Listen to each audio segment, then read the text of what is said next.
Я приветствую вас, дорогие друзья, уважаемые гости и подписчики моего канала, а также канала в Телеграм Семена Уралова. Он на связи в эту пятничную, скажем так, позднюю годину, как говорят в Украине. И прямо сейчас мы начинаем наш прямой эфир 21:01 по Киеву и Москве. Семен Сергеевич, приветствую вас! Приветствую, Александр. Ну, как говорится, понедельник начинается в субботу, а воскресенье в пятницу. Так что логично. Нет, ну правда, знаете, у многих уже достаточно, ну вот такие, знаете, позывы, даже как какие-то позывы тошноты вызывают события, которые происходят. Мечется Трамп то туда, то обратно. Иран уже, кажется, стал именем нарицательным. Но правда, слушайте, ничего не происходит, никто никого. Бьют по каким-то объектам, ловят этих пилотов, которые там катапультировались, самолеты позбивали. Иран говорит, 2 уже сбили F-35, на поверху оказываются не F-35. Трамп говорит, я вас разрушу. Потом говорит, нет, сделаем Иран снова великим. И кажется, знаете, вот этот вот осадок от того, что всех достал Иран, нас переносит на 4 с лишним года назад. И ты понимаешь, вот в принципе так же где-то выглядело все об Украине. Просто ты можешь посмотреть на это со стороны, да, не там принимая в этом какое-то участие или каким-то образом не вовлеченным, будучи в эти конкретно на этом клочке земли события. Так это и выглядит. Друзья, я очень благодарен, что мы сегодня вместе. Пожалуйста, поставьте лайк, напишите, что думаете в комментариях об этой встрече. Новость шокирующая. Белорусские там государственные каналы YouTube удалил, вот только что сообщили со своей платформы, поэтому борьба с вот этими всеми элементами цензуры только одна, ваша активность. Поэтому ставьте лайки, пишите, подписывайтесь на Семена Уралова, подписывайтесь на его частоту понимания и, конечно, в телеграм-канале милости просим и на телеканале Шелест, на телеграм-канале Семена. Мы вас ждем. Вопросы оставляйте в сообществе YouTube, в клубе зрителей Шелеста, в Телеграме в том же, ну и, конечно, в чате трансляции, к ним перейдем в самом финале. А начать предлагаю с сегодняшнего вопроса. Он звучит следующим образом. Значит, как вы относитесь к членству Украины в Европейском Союзе как к пункту завершения войны? Варианты: хорошо, хоть какое-то утешение. Плохо, это оккупация только наоборот. Нейтрально. Бедность все равно неизбежна. Ну, возьмут Европу на каких-то птичьих правах, да, но все равно будет бедная и разрушенная страна, и это совсем не то членство, о котором там мечталось раньше. Ну, или еще такой вариант: смешно. Тогда это не договор про мир, а какая-то шутка. Весь апрель всему никому не верь. Давайте с этого начнем. Вот на фоне обрыдлости, да, вот этого всего потока иранского, где уже надо что-то принимать, уже больше месяца прошло, все решилось. Как выглядит вот эта европейская мрия длиной там более чем 10 лет, а то еще и раньше, в пунктах соглашения о завершении российско-украинского противостояния? Я бы расширил последний пункт. Он выглядит как иллюзия. Иллюзия, которую накачивали очень давно. Неправильно говорить, что это именно украинская иллюзия. Эта иллюзия была еще общесоветская, общесоюзная, потому что путь на Запад как способ, ну, в общем-то, развиваться, быть успешным, он был провозглашен еще Михаилом Сергеевичем Горбачевым. И это была главная цель, ради которой, в общем-то, и разрушали Советский Союз. Просто потом, после 1991 года, национальные элиты, которые, в общем-то, потеряли всяческий контроль, ну, с внешнего контура, ну, в РСФСР бывшие образовались свои национальные элиты, ну, которые вместе, это сначала в Союзе, это же был союз Ельцина, прибалтийских националистов, украинских, кстати, вот, против союзного центра, а потом вот этот путь в Европу, в широком смысле этого слова, на Запад, да, его каждая страна реализовывала по-своему. То есть новые элиты, которые образовались вокруг, назовем их так, ельцинские, да, это был скорее путь в Америку, ну, вернее, не в Америку, а построение США на территории России. Вот. А вот страны поменьше, они выбрали как бы более локальный путь. То есть мы ориентируемся на США, но идем, в общем-то, в Евросоюз. Потому что эта иллюзия, она была создана целенаправленно. Что значит, есть некий путь движения в общем на Запад, но на этом пути есть свои этапы, то, что называется, как это, чекпоинты. Вот. И эти чекпоинты, это значит вступление в НАТО, вот, потом вступление в Евросоюз, и вот эти пути, этапы нужно пройти. И, соответственно, вокруг этой иллюзии строились основные, скажем так, конфликты на постсоветском пространстве, потому что достаточно долгое время соревнования были, кто быстрее добежит на тот самый Запад. И соревновались именно в этом. Единственное, наверное, исключение составляла Республика Беларусь, но и то недолгое время, потому что, как мы увидели потом на бунтах и не только 2020 года, и 2014, там свои были, вернее, 2005 года. Там каждое десятилетие они просто были не такие мощные, как 2020 год, но мы увидели, что Запад там тоже пускает, так сказать, сети влияния. Я лично был на конференции, скажем так, по безопасности, это был, по-моему, 2018 год, где, в общем-то, были приглашены так сказать, чиновники, в том числе НАТО Запада, и там на полном серьезе обсуждали югославскую модель для Республики Беларусь. На полном серьезе они это обсуждали, предлагали. Вот. Буквально через 2 года случилась встреча с реальностью. В Казахстане была похожая ситуация. То есть сначала Назарбаева пытались сковырнуть, даже был свой Казахгейт, который не обернулся тем же, что Украина без Кучмы, то есть не превратилось это в Майдан. Но, тем не менее, вот этот метод кнута и пряника, он использовался Западом очень долгие Так годы. а И, как мы соотношение видим, он кнута и продолжает пряника? использоваться и до сих пор. Ну вот смотрите, А это для каждой ситуации персонально. вот опять-таки, мы вот когда берем эту ретроспективу, мы должны понимать вот четко, да, вот сейчас. А нет, вот, например, я с Ирана начал, да, из этих параллелей, насколько они уместны в плане информационной вот этой инфодемии, да, в плане там информационного вот этого шквала, да, в плане позиций, конечно, позиции сторон и там, это разные вещи, я согласен здесь в этом отношении, понятно, что США с Ираном не граничат, да, США с Ираном не имели союзной республики, советской или какой-нибудь там... Иран не стремился вступить в Евросоюз, НАТО или в какую-то другую не хотел. форму. У него как бы это цивилизация, это они жили по-своему, да, хотя с ними там, с Шахом, конечно, как бы пытались их оккультурить в то время, но революция все снесла, и очень долго Иран жил вот как жил, но он представлял угрозу.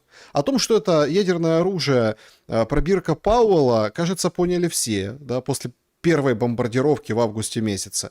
Но я вот к чему прикручиваю сейчас опять этот Иран, по одной простой причине. Вот поток же новостей просто сбивает с ног. Иран действует так, как он действует. Кажется, что его уже не победить, потому что его уже победили. Потому что гегемон оказался не шибко гегемонистым.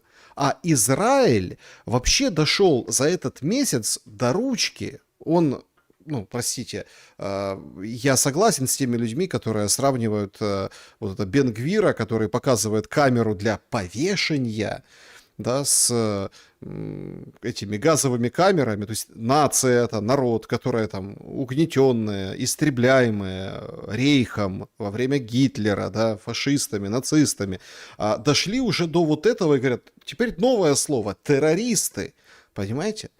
И это одни и те же люди. И это как раз-таки во время вот этого противостояния с Ираном. Мы видим, как все переворачивается, преобразуется. И ты глядишь на вот эти там сегодняшние там обстрелы России, Украины, да, глядишь на удары Украины дронами по приграничью, по каким-то, ну, скажем так, по разным объектам, да, по заводам, по... И ты понимаешь, что это абсолютно другая война. Абсолютным образом она не сочетается и не укладывается в этот метод кнута и пряника. Кажется, остались только кнуты, а пряников-то уже никто не предлагает, Семен. Ну, пряники закончились где-то году в 2008, когда очередная волна кризиса. Об этом же предупреждали давно, что США должники, в первую очередь самим себе и остальному миру. И единственный способ выходить из этих долгов – это сжигать это все в топке войны. Это не новость, вот, это модель. Просто они немножко подзабыли в период холодной войны. Потому что было противостояние двух систем, и за счет этого обе системы поддерживали себя в относительно, так сказать, эффективности. А то, что империализм стремится именно к таким формам выхода из кризисов, в которые он заходит, это тоже не новость. Именно подобным образом заквашивалась Первая мировая война, когда сначала на людей, которые в начале 20 века, они же были в каждой стране, и у нас, в Российской империи тогда, и в Германии, которые предупреждали, что еще 5-6, там, сколько-то там, они откладывали на дольше, то есть мы еще будем так развиваться, вот, и это неизбежно приведет к столкновениям. Сначала столкновения всегда происходят в колониях. То, что происходит сейчас, отчасти можно назвать вот такими вот колониальными войнами, когда главные гегемоны напрямую конфликтовать не конфликтуют, но противоречия так закручиваются, что никакого способа выйти, кроме как войны, нет. Собственно, это появилось тогда первый раз, наверное, это увидели на так называемых Балканских войнах. Да? То есть, когда ни с того ни с сего, там Болгария, тогда, значит, Югославия начинала собираться с Турцией и с Румыния. Да? Они там 3 или 4 раза отвоевали за 5 лет, не могли все договориться о границах. То есть это наша война, это последствия краха единой страны, которая родилась в гражданской войне. Мы на этот тезис уже выходили, поэтому у нас идет война за установление, так сказать, внутренних границ. Это особый тип войны. Его, наверное, можно сравнить, отчасти, если проводить параллели, там, условно говоря, война севера с югом с теми же США. То есть это конфликт двух моделей. Грубо говоря, вот сейчас у нас что такое война между Россией и постукраиной? Да? Это война, одна модель за то, чтобы, так сказать, отдастся Западу во всем и вся и слиться в экстазе. И на уровне идеологии это же преподносится Украина как форпост Запада. То есть это война за настоящую незалежность. Да? Также это объясняется. То есть это борьба за то, чтобы стать Западом. Со стороны России это война, если мы посмотрим, да, с Киевом это один тип войны, а с покровителями его это другой тип войны. То есть с Какой? Киевом это идет, смотрите, с Киевом это идет гражданская война внутри разрушающегося некогда единого тела большой империи, а с Западом это идет война за право того, чтобы Россию признали, субъектом, мировых отношений, да. И это, в общем-то, война, она тянется, первая попытка этой войны была, я считаю, 08-08-08. Это как бы история с Саакашвили, когда маленькая часть в эту войну, в общем-то, включилась. И сейчас украинский кризис – это фактически расширенная версия 8 августа 2008 года, потому что Запад, он, в общем-то, действует всегда по калькам. А калька следующая, то есть можно спровоцировать, можно втянуть, значит, будем это делать. И дальше мы видим, что это ни для кого не секрет, и у вас эксперты это постоянно обсуждают, что Прибалтика – это следующий фронт. Обращаем внимание, вот для чего были пропущены эти дроны чтобы попасть в Ленинградскую область. Очевидно, что они прошли территорию Польши, и территорию прибалтийских стран. Ну, Для не чего факт, это что сделано? Для Польша того, была чтобы там, да. втянуть. Ну, не факт. Ну, а как Там, вы попадете, минуя Польшу, в Литву, скажите? ну, прям с Прибалтики. Ну, есть такая Нет, ну версия, и Украина же не... опять-таки, эта версия такая есть. Либо нет, ну, либо напрямую с Прибалтики. То есть они либо предоставили свою территорию как полигон, либо как транзитную. В любом случае, это то, что называется повод для втягивания в войну. Для чего это нужно заказчикам? Заказчикам это нужно для того, чтобы реализовать вот эту вот тактику нанесения непоправимого ущерба, но с помощью чего? Не прямого ущерба, обратите внимание, бьется по экономическим активам в первую очередь. Обращаем внимание, это война на истощение, потому что Россия воюет за свои. Извините, у нас как бы и налоги значительно повышаются. Вот. И недавно на встрече там, с большим бизнесом просочилась информация, что, так сказать, богатейшим людям России предложили поучаствовать в этом всем. У нас идет достаточно большая нагрузка на все сферы, потому что та же железная дорога, она же одновременно обслуживает и военные нужды, и гражданские. И поэтому, с моей точки зрения, ставка, она как бы сменилась в этой войне. То есть никто из заказчиков войны на Западе уже не делает ставки на быструю победу, ну, на какой-то там контрнаступ или еще на психологический перелом. Ставка сделана на длинную войну по нанесению максимального ущерба России.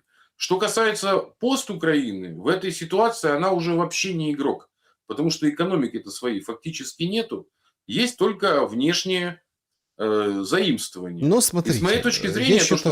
считаю, Ну, давайте. да, я считаю, это очень важно сейчас. Мы когда говорим и отметаем, вот, Украина не игрок, да, пошли вон, вот что там тут Зеленский.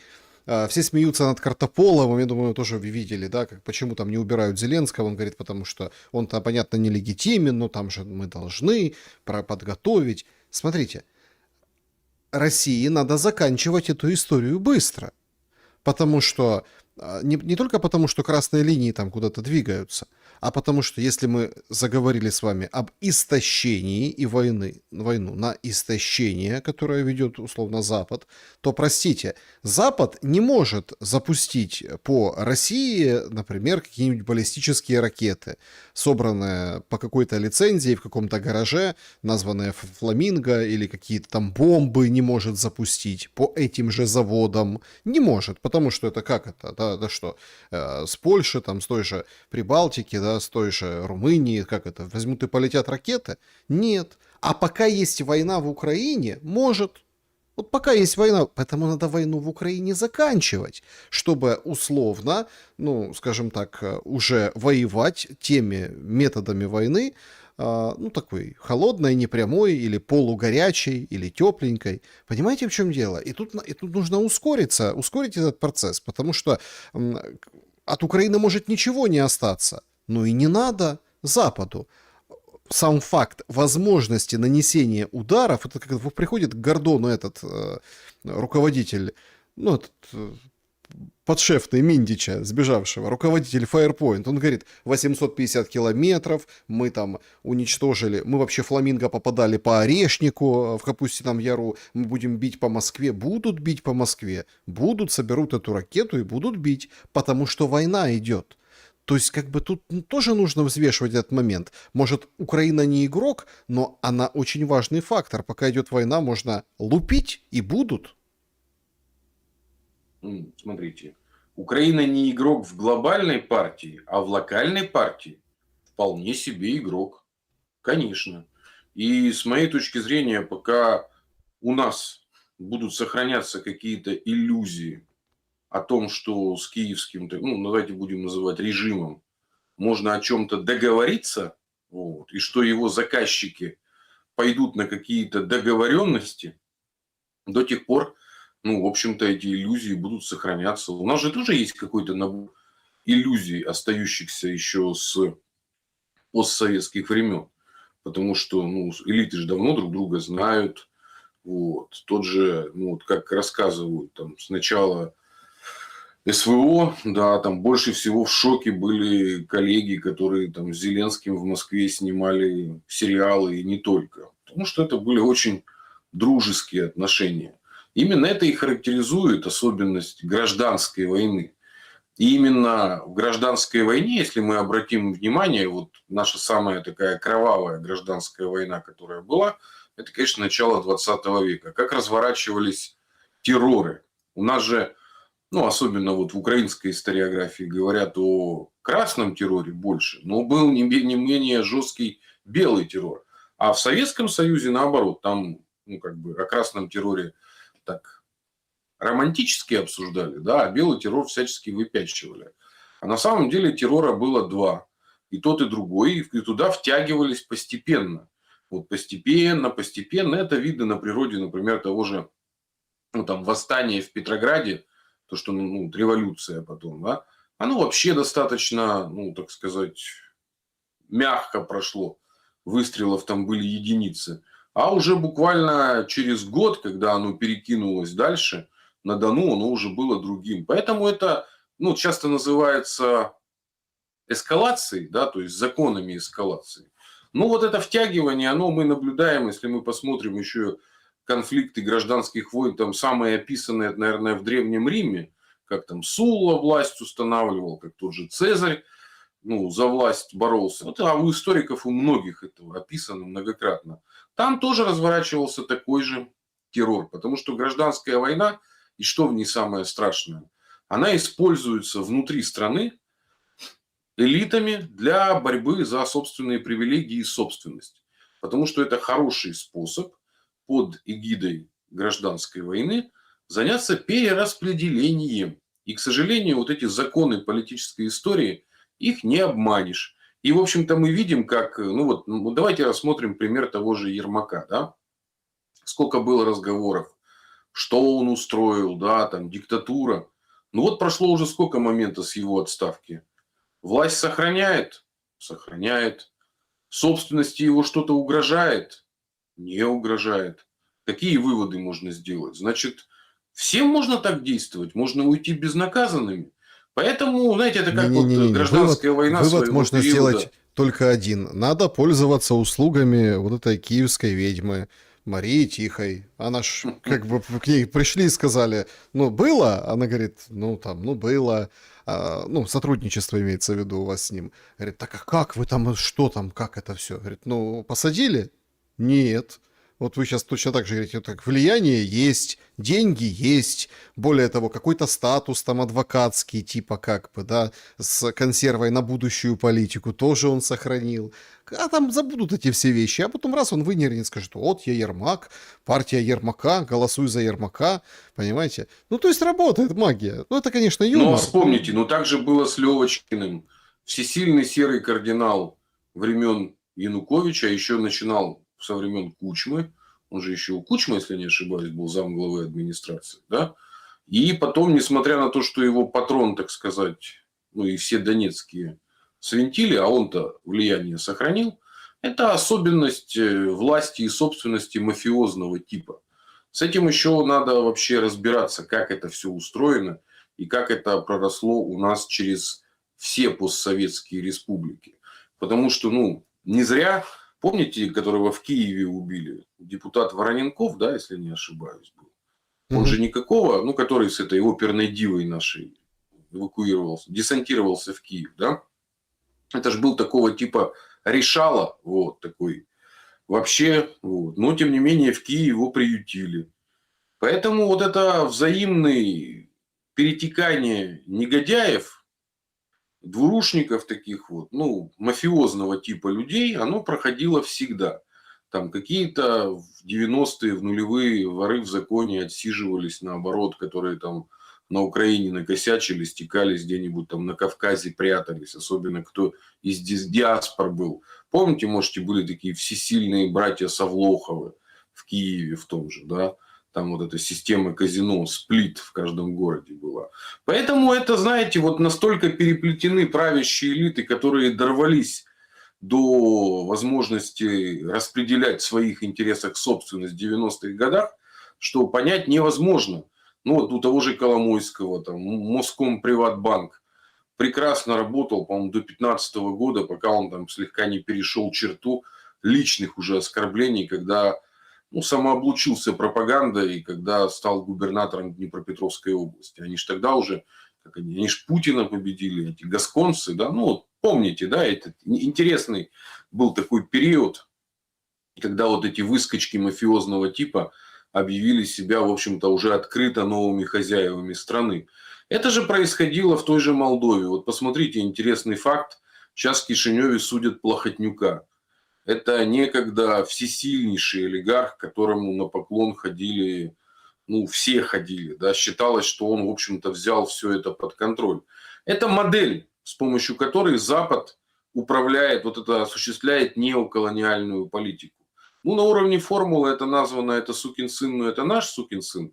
Но на уровне схемы это, в общем-то, привод к власти людей, ну, которые Зачем? завязаны кровавой порукой, Зачем? ими намного проще манипулировать. Но ими очень просто манипулировать. Нет, Потому смотрите, что они я так зависимы. понимаю, что движуха по Украине с этой схемой, ну то, что на уровне схемы, да, на уровне модели, на уровне схемы, это ровно была вот эта война, которая была записана и просчитана еще гораздо-гораздо раньше, когда все крутили пальцем у виска, братались, обнимались, горилку с салом пили, встречались, ездили, выступали, снимали фильмы, огоньки голубые проводили, как Зеленский. Война? Так, меня Ну, слышно? да, получается, что война Да. еще тогда была уже запланирована, раз такая. Конечно. Я скажу, когда была война, уже запланирована была, вернее, скажем так, запроектирована. Потому что сначала идет проектирование, потом планирование. Запроектирована начала она проектироваться году в 93-94, когда был отказ от историко-политической преемственности от УССР. И был сделан выбор в пользу преемственности к УНР. Именно тогда была вот точка, что все, мы идем по этому проекту.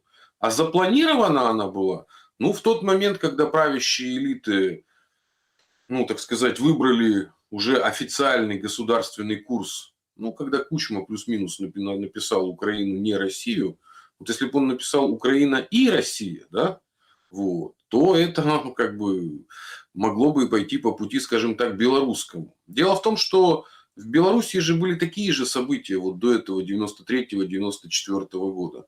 Вот, и бесконечный был кризис. Но тогда, собственно, был сделан выбор, что преемственность от БССР, да, а нет БНР. И поэтому тут же надо, важно как это, пляши от печки. То есть нужна точка отсчета. Потому что как только появляется новое государство, у этого государства, хочешь ты не хочешь, возникает идеология. А под эту идеологию выстраивается правящая и управляющая и владеющая прослойка. И, в общем-то, первичный выбор, это 93-й год, просматривались его. Сначала была борьба, все-таки было две модели. Мы с вами цитировали профессора Масловского. Вот. Он еще в 90-м году писал книгу, где об этом предупреждал. Но тогда это были тенденции в нескольких областях и отчасти в Киеве. Когда было первое побоище вокруг церковных вопросов? Я напомню, это когда хоронили вот этого первого Раскольника, то есть вопрос был, где его похоронить, на территории Софии Киевской или нет. И тогда уже дошло до драк и до этого. А выбор уже был зафиксирован как государственный стратегический. Я считаю, что когда начали культ Голодомора, вот тогда стало понятно, что общество будут не просто готовить к войне, а готовить к войне до самоуничтожения. То есть, потому что вот эта вот идеология голодоморизации, это, в ней уже просматривался культ смерти. И поймите одну такую достаточно простую вещь. Вот то, что мы называем фашизм и нацизм, они отличаются от национализма чем? Потому что они готовят к тому, что ты либо должен убить врага, либо ты умрешь, да? То есть с врагом договариваться, в общем-то, не о чем. В принципе, да, и что цель жизни здобудешь, значит, волю або помрешь. Ну, вот диколог украинского националиста мы как бы как-то упоминали, вспоминали. У вас много украинских историков, и я вот с огромным интересом же слушаю вот того же Костя Бондаренко. Я-то его смотрю еще со времен, когда он на львівському телебаченні, ну, на частном канале, по-моему, на Люксе, он что-то такое, не помню на каком, вел передачу «Політична шахівниця», то есть политические шахматы, скажем так. Ну и вот это было еще начало 90-х годов. Можно ли было тогда, еще ж не принимали никаких законов, на львовском телебачении вести передачу на русском языке? Не было еще дискриминации? Не было. А вы в это же, ну, чуть-чуть попозже, но тем не менее работали на луганском телевидении, да? Там же можно было вести? Можно. Страна-то была одна, но нет, это было невозможно. И тот же, ну, как бы, Константин Бондаренко вел на украинской мове. Но сейчас же, как бы, когда он сделал выбор в пользу русского языка, а тогда уже были обстоятельства конкретно во Львове. Потом я специально беру телевидение. Вот давайте вспомним, как это проходило в том же Киеве, да? То есть сначала подавали это как нечто модное, вот, ну, появился там тот же 1+1, и появились вообще странные персонажи, вроде Миколы Вересня, помните такого, да, который там с американизированным акцентом, хотя это же сын этого самого, ну, номенклатуры советской. И вот эти элиты, они сделали выбор давно еще, да, в пользу этой модели, в пользу имитации. То есть часть имитировала украинский патриотизм, но под этим патриотизмом украинским на самом деле лежала простейшая националистически фашистская идея о том, что часть общества надо переделать. Ну, они не такие. Зманкурчена кацапская биомасса. Я уже употреблял этот термин. Ну Это тогда была у нас как, такая Семен ученица Сергеевич? украинскую мову. Тогда как? Я как бы линию я понимаю, куда вы ведете, я думаю, зрители тоже поняли, но слушайте, ну бабки тырят на русском, бабки тырят На русском, по-русски. да. Значит, как бы мама кричат, как уж в 17 мгновений весны, да, по-русски. И, ну, тут как бы, тут уже как ни крути. Двушечку отправляют на Москву, понимаете? То есть тут тоже какой-то такой очень интересный симбиоз получается. Конечно, это не просто симбиоз, это симбиоз паразитарный, потому что вместе с идеологией постсоветской вот этой вот евроинтеграции была еще и идеология полного, ну, полной свободы для правящих элит. То есть народ должен сидеть, так сказать, в своих национальных квартирках, а элиты, они трансграничны. И вот для них-то это, в общем-то, свобода вся и строилась. То есть те, кто вписались в рынок. И теперь, да, вот такие вот парадоксы, что в той же, так сказать, там, эмиграции хорошие русские, ну как их брендируют, там, хорошие русские с украинскими ухилянтами оказались как-то, ну, в одной лодке, то, что называется, да? Потому что у нас возникла прослойка. Прослойка, ну, в первую очередь, в среде коммерсантов, ну, то есть бизнеса, и в среде интеллигенции, ну, в широком смысле этого слова. О том, что нужно простроить свою дорожку на Запад. Как ее можно простроить? Ее можно простроить двумя путями. Либо уезжать туда учиться и персонально, так сказать, пройти все пути инициации. Либо наворовать, ну, в общем, короче, присвоить такое количество средств, что тебя туда уже принимают, так сказать, как, ну, соинвестора. Даже появился такой парадокс, как эти инвестиционные гражданства, да, то есть что это значит? Это же, ну, на голову не налазит вообще. Это значит, вы своровали, никого не интересует, ну вот как Кипр выдавал те же гражданства. Сейчас же этот парадокс произошел с иранскими гражданами. Где? В Катаре, да, по-моему, где аннулировали все эти самые, все виды на жительство и прочие золотые парашюты для иранцев. Вот. То есть они выманивали вот таким образом. Это модель. Модель, мы тоже эту метафору уже вспоминали. о том, что пчелы, которые перетаскивают мед в улей, и они считают, что мед принадлежит им.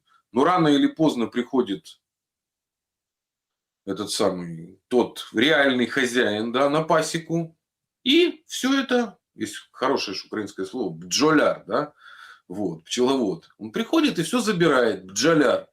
И все, и от бджолы остается бджи, вот, ничего не остается.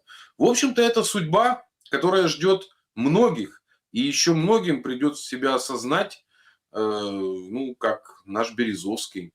Он же тоже себя считал хозяином жизни, что он вообще управлял Россией. А закончил очень печально в долгах и в этом всем. Поэтому это не первая судьба. Ну, посмотрите, это же началось еще, наверное, первый в истории нашей прецедент. Это же переписка Грозного с Курбским, который съехал в Литву, и они как бы продолжали пикироваться, но Курбский уже ничего не достиг в той самой Литве, вот, и никогда не смог, но всю жизнь испытывал, такую иллюзию.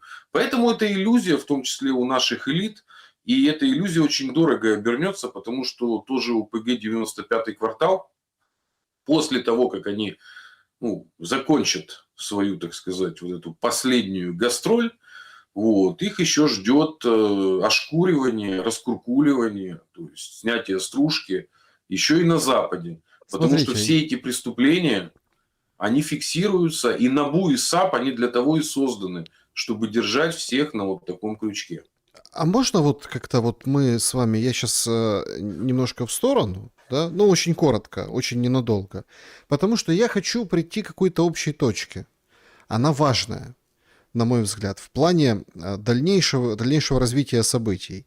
Мы обсудим политические моменты, там, новые условия России, там, вот это вот все, да, как бы то, что застопорилось как бы, но все труд, мобилизацию обсудим в Украине, переговорный процесс, понятно, да, и какие-то точку выхода. Но с вами всегда интересно вот обсуждать вот эту историю. Вот вы говорите и очень много и пишете, и книги издаете о природе украинского национализма. Но тут же очень интересен другой момент. Почти 5 часов, 4+, Дудь беседовал с Капустиным. Как там, Рекс какой-то, Вайт Рекс. Причем осилить это, конечно, сложно было, но я не осилил, я не буду говорить там фрагментально, я просто чтобы понимать, что это было, да. Критики было много, там девочка в 2004 году в Петербурге убить, спецслужбы ее там убили, вот это вот все, как бы все возмутились там, в общем, скажем так, сама Украина, да, вот это СБУ как матка, которая приютившего, но он же лютый нацик. Вот давайте так, четко давать эту, скажем так, характеристику. Лютый. Но он же не такой нацик, как нацики условно украинские. Но тем не менее он дает вот это интервью, он, собственно, вопросов там много к Дудю, ему сразу, это сегодняшние новости, ему там Следком что-то посмотрел, говорят, будут давать правовую оценку, там до этого у него квартиру вроде как закрыли у Дудя в Южном Бутово. Но это не важно, там, тут даже не фигура интервьюера, даже не фигура интервьюируемого, даже не сопричастность вот это СБУ, а вот именно природа меня интересует. Природа вот этого нацизма. Русский нацизм, он так выглядит, как Капустин в 4 часах Дудю. Как бы вы ответили? Я, конечно же, тоже не потратил и не собираюсь тратить столько времени на просмотр двух, так сказать, людей, от которых ничего, кроме содержательного не услышишь, вот, а в основном самый пиар. Я так в тезисах ознакомился. Все постсоветские нацизмы, они заквашены, в общем-то, на одном, тесто у них одно. Смысл в том, что любой нацист на постсоветском пространстве видит себя пособником, да? То есть у них же идеология в чем? Запад, вы не знаете, как, так сказать, управлять этими колонизируемыми территориями, а мы готовы выступить помощниками. И это правильное явление надо называть. Ну, вот есть же жидобандеровщина. Это не мы придумали это название. Ну, есть и такая же жидовласовщина. То есть альянс либералов с националистами, которые полшага делают и превращаются в нацистов. Это же явление тотальное. Вот. Началось это на самом деле на наших глазах с одной стороны в Прибалтике, вот, где вытащили вообще еще недобитков, вот, этих прям эсэсовцев настоящих. А еще и в Грузии. Это вообще интереснейший период, на который мы не очень обращаем внимание. Это период при власти как раз Зиада Гамсахурди, поэта, такого как бы диссидента. И как возникли отряды Хидриони, они, если не ошибаюсь, назывались, всадники. Это был откровенный бандитизм. Ну, вот такой, причем, конченного типа, как, вот батальон Торнадо, да, вот такой был ужасно, как бы кроваво знаменитый. Ну и, в общем-то, под призывом борьбы с национализмом они просто зачищали, особенно проявились в Абхазии они, потому что проще было туда добраться. В Осетии Южной тоже первые, когда были конфликты. Ну и не только, еще и на территории самой, так сказать. Там же все вперемешку живут. Там одно там селение такое, там грузинское, 2 осетинских, потом 3 снова грузинских. И еще потом внутреннюю зачищали. Это был очень тяжелый, в общем-то, этап в той же Грузии, который фактически не завершился. Вот. Потому что вот до сих пор посмотрите, как колбасит Грузию. То есть, конечно же, гражданская война закончилась, но они же потом пытались ее экспортировать. Вот. Все вот эти вот, которые из Саакашвили десантировались, вот, уже Семен потом Сергеевич, на я прошу Украину, прощения, в частности, в но Одессу. давайте все-таки я немножко Вы так расширили рамку, а я хочу сузить эту рамку. Давайте так. Есть русские нацисты, Конечно, российские. есть. Они вот Конечно, есть. представлены в медиапубличном пространстве вот этим полотном по почти 5 часов с этим общением, причем там не только про Украину, да, и какие-то там вылазки, там, вот ты воюешь в стороне ВСУ. Нет, там конкретно в российских, внутрироссийских каких-то вещах происходит. Меня интересует другой момент. Мы видим, что есть определенные точки пересечения одних нацистов и других. Ну, то есть, да. А у народа нет. То есть, смотрите, это вот как геометрическая фигура, которая вот тут вот она соприкасается, а здесь расходится. Я хочу понять через призму сравнения украинского национализма и русского национализма перспективу объединения народов. Понимаете? Потому что Вот, смотрите. когда мне рассказывают, ну и многие там пишут в комментариях, Россия, Беларусь, Украина, вот это вот все. Подождите, Беларусь, при всем, скажем так, она не воюет. Да, там есть добровольцы, да, там ВПК, понятно, союзное государство. Не набрасывайте этих. На уровне народа белорусского не воюют с Украиной.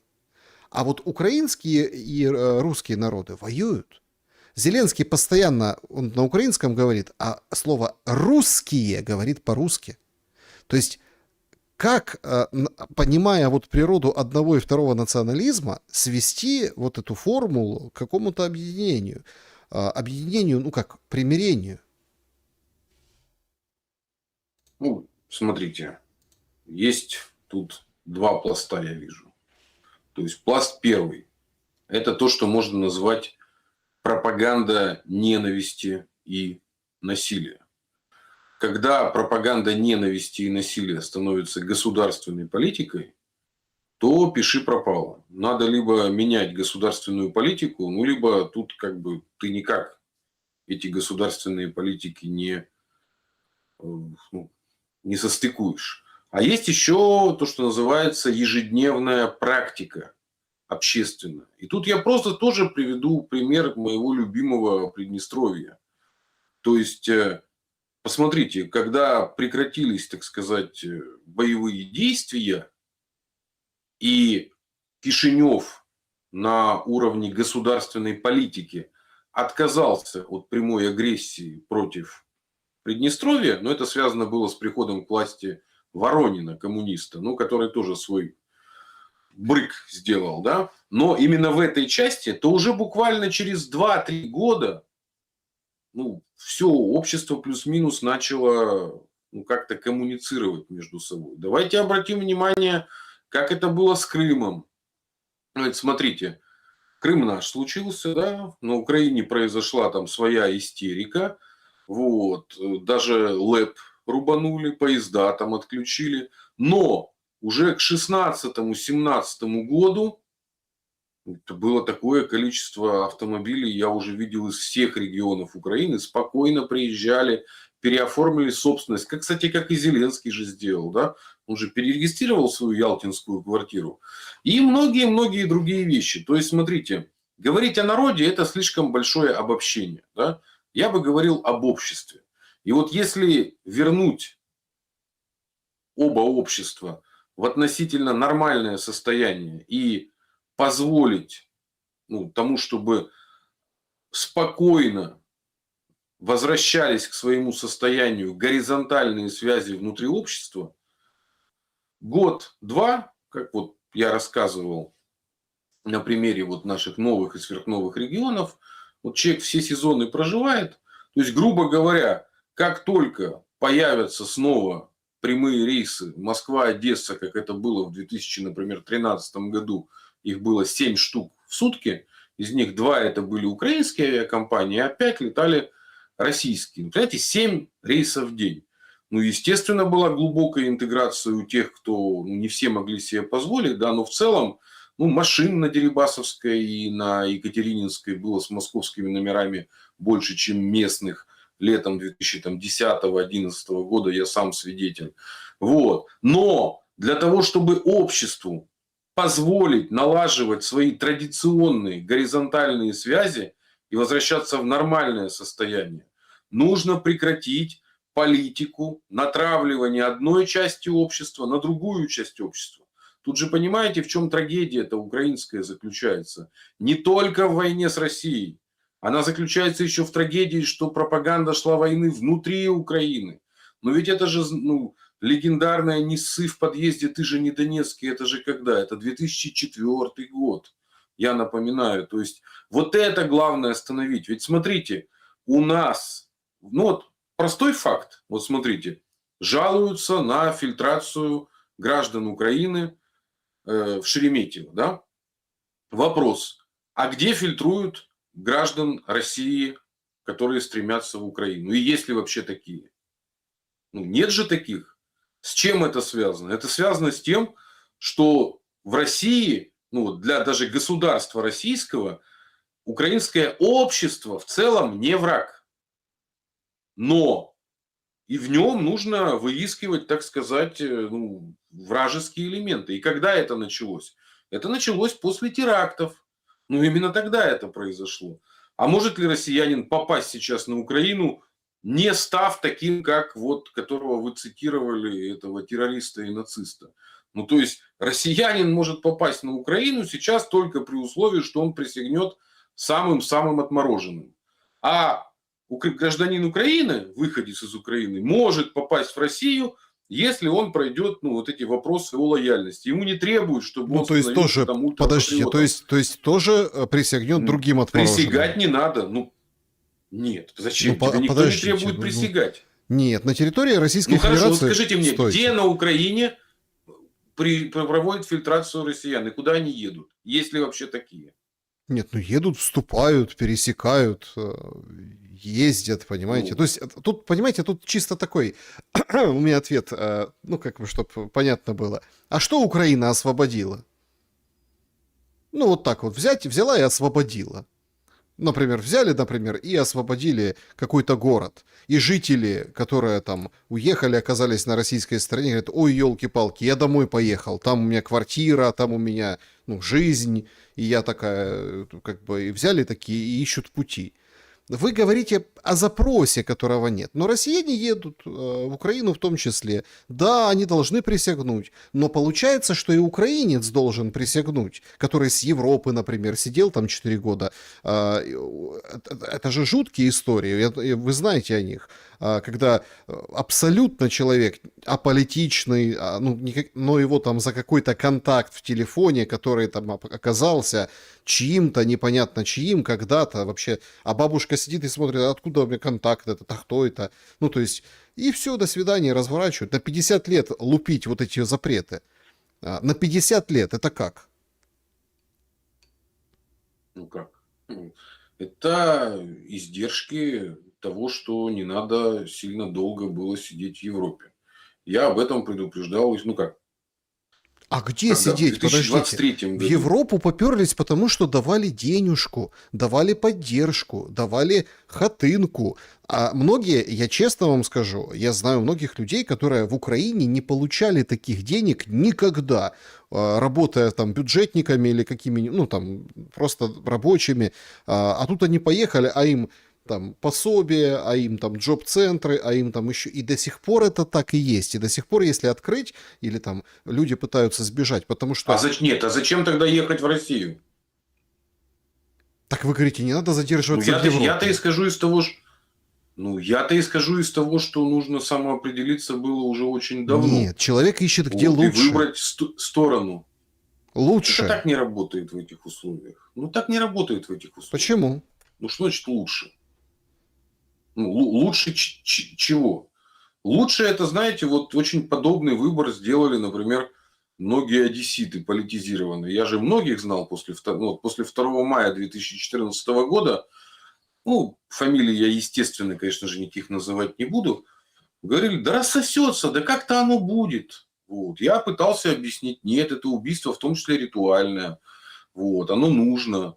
Почему? Потому что после ухода Крыма и Донецка в первую очередь, Одесса стала самым таким неудобным городом, да, самым сепаратистским. Поэтому вас будут кошмарить больше всего.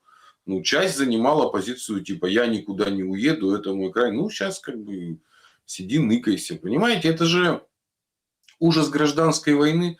Я же приводил пример, вот мы в прошлый раз Ивана Франко разбирали, да, еще Ярослав Галан, мой тоже такой очень уважаемый писатель и поэт.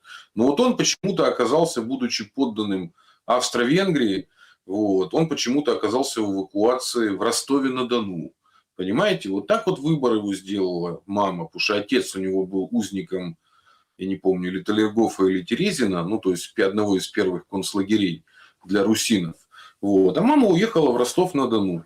Поэтому, с моей точки зрения, тут вопрос не в где тебе выгоднее материально, да, и удобнее, а вопрос, кого ты считаешь своими, да, в этой ситуации. А уезжать с территории постукраины надо не потому, что как бы хочется, не хочется, а потому что там построен биореактор. Вот. И идеология его, мы не зря сегодня Голодомор вспоминали. Ну, посмотрите, они же уже не скрывают. Но вот эти плакаты, которые появились о том, что женщин призывают, да, до этого обязательно дойдет. И причем в первую очередь, знаете, кто пойдет жертвами всей этой призывной кампании? Женщины, которые с начала 22 года СВО, когда пролился, так сказать, золотой дождь из всяких грантовых программ и всего остального, те, кто включились во все эти фондовые работы, многие еще пристроились во всякие около волонтерские, около военные организации, вот, их поймали на удочку. Именно, куча денег, пожалуйста, бери гранты, бери работай. А теперь нужно за все платить, понимаете? Это же как сделка, тут вам, наверное, Павел Щелин лучше расскажет, вот, как устроена сделка с дьяволом. Вот она именно так и устроена. И более того, я считаю, что из Европы надо, особенно мужчинам, э, текать, вот, особенно там из Польши, вот, в Германии не знаю, В вот в Германии этой сегодня Южной пришла, Европе. пришла новость о том, что немцы, внимание, немцы, мужчины немцы в Германии теперь должны справочку брать из аналога военкомата, чтобы куда-то выехать. Причем там возраст такой, О, все, началось, понимаете, то о, есть теперь ты просто так не уедешь. началось.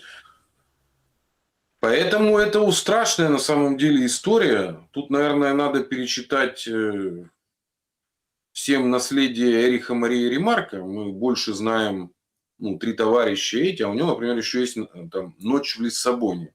это как раз о том, как он перебирался, потому что у него же это автобиографическое, его же выгнали из Германии, да, там чуть ли не личным врагом фюрера он был. Ну, не личным врагом, но, в общем, его, короче, прям преследовали. И как они мытарились, и как они скитались. Вот. К сожалению, вот граждане, особенно Украины, вот, это, ну, такие современные цыгане. Я не хочу обидеть ни в коем случае цыганский народ. Ну, в смысле, имеется в виду народ, который для всех, как бы, ну, если нет гражданства, то куда податься? Ну, податься некуда. Вот это та же самая Подождите, ну, история. Потому смотрите, вы что когда говорите, там, сравниваете с цыганами, не хотите обидеть цыган, вы тоже как-то немножко, ну, там, соотносите историю. То есть мы или как бы один народ, или мы цыгане, украинцы? Нет, Это я к постойте. тому смыслу, Это нет, погодите. идеологический очень, очень важный момент.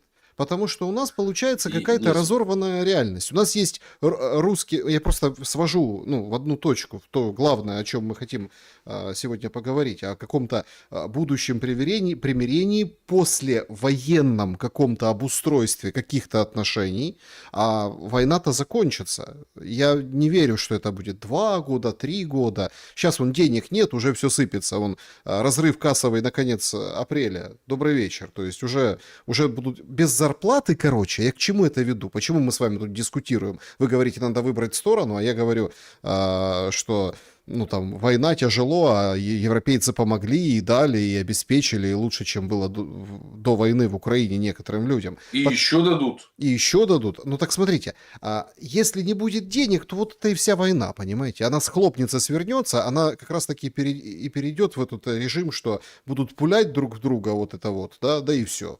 Ну, по большому счету. Поэтому тут очень важный момент, как жить дальше. И давайте вот сведем это все как бы воедино. Ну, Да, кому? примирение. Смотрите, ну, вот общество же разделилось. Ну, конечно, есть те, кто наживаются есть на те, войне. кто говорит, что украинцы это У цыгане, них все понимаете? хорошо. А есть те, кто говорит, что Ну, смотрите. русские там орки, а эти эльфы. Ну, это Нет, же нужно смотрите, каким-то давайте, образом... вы не цепляйтесь к конкретному слову. Мы заменим это понятие. Я пользовался, как у Пушкина, шумную толпой по Бессарабии кочуют. Скитальцы. Вот давайте мы, чтобы не... Скитальцы, да. Вот граждане бывшие Украины, вот, которые оказались во всех странах, где их не принимают за равноправных граждан и не дают такой возможности, а сохраняют их в предбаннике беженцев, там, на пособие жизни и прочее. Это все потенциальные скитальцы, потому что как только социальная программа будет прикручиваться, они будут вынуждены либо уезжать, либо с помощью прикручивания социальных программ их будут выдавливать назад. А куда назад ехать? На Украину? В войну, Ну так да. они будут, ну да, то есть они будут жертвами. Поэтому я в этом смысле говорю, неверно я подобрал аналогию с каким-то народом. Давайте подберем понятие, да, скитальцы. Скитальцев было очень много. Об этом есть, мы вспоминали уже произведение Короленко «Без языка». О том, как скитальцы в начале 20 века ехали в те же США за лучшей жизнью, и как показывает опыт, вот когда появляются такие вот скитальцы в больших количествах, то в лучшем случае могут адаптироваться только их дети, а в некотором случае только их внуки. И самое главное, непонятно, по скольки странам еще предстоит скитаться. Вот. Теперь давайте посмотрим аналогию. В каких странах гражданину Украины, пройдя достаточно простые, так сказать, барьеры административные, подчеркиваю, если нет у силовиков там особых каких-то там претензий, но это сейчас ты ничего не сделаешь, гайки везде закручиваются. Где ты становишься максимально равноправным? Ну, вот на постсоветском пространстве это Россия и в Беларуси чуть посложнее. Но, тем не менее, статистику уже публикуют каждый год органы. Сколько новых граждан из числа, и есть по Беларуси эта статистика, по России есть эта статистика, то есть сотни тысяч, вот, ну понятно, в 22-23 году было пиковое, когда переехали, поэтому с моей точки зрения, если граждане Украины, выходцы из Украины, не сделают выбор и в ходе этого выбора полностью не легализуются на месте своего нового проживания, то этим скитальчеством будут манипулировать и дальше. И более того, рано или поздно, это же история про вот этого террориста. Мы тоже, когда разбирали покушение на нашего высокопоставленного военного, да, кто там был подобран, да? Там был подобран человек, живущий в Москве, которого завербовали и воздействовали через кого? Через сына, находящегося в Польше. А еще давайте посмотрим на историю нашего историка петербургского, да, который вообще человек, так сказать, науки и никоим образом к политическим обстоятельствам не причастен. Он всегда копал в Крыму, понимаете, как археолог. В Советском Крыму. При всех властях, да, при всей власти. Да, при всех властях. А как его разыграли? А давайте еще вспомним одну историю. Я просто привожу пример. Политолог Молчанов, украинский. Я с ним в Москве там пересекался в 22 году на каких-то передачах. Помните, как его выманили? Помните эту жуткую историю, да? Его якобы в Германию выманили на получение какой-то премии, и на пересадке в польском аэропорту человека просто взяли, и сколько ему там, 15 с конфискацией впаяли, правильно? Ну, вроде не сидит. Это кто-то же провел... Не, вроде не сидит. Кирилл Молчанов. Кирилл Молчанов не сидит.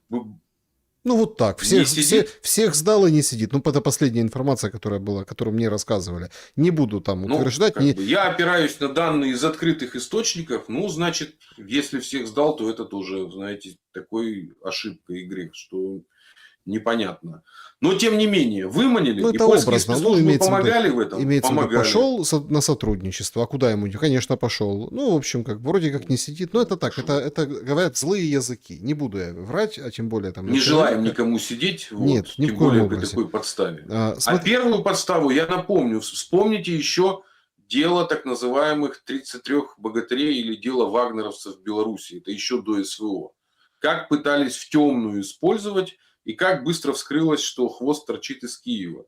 В общем, там же тоже было очень много выходцев как раз из Украины. То есть вот эта вот игра с гражданами, попавшими в позицию скитальцев и в тяжелых жизненных обстоятельствах, ими будут манипулировать. И чем дальше, тем больше спецслужбы будут этим заниматься. Поэтому надо быть очень, так сказать, будьте уважнее обережні, да, как по-украински.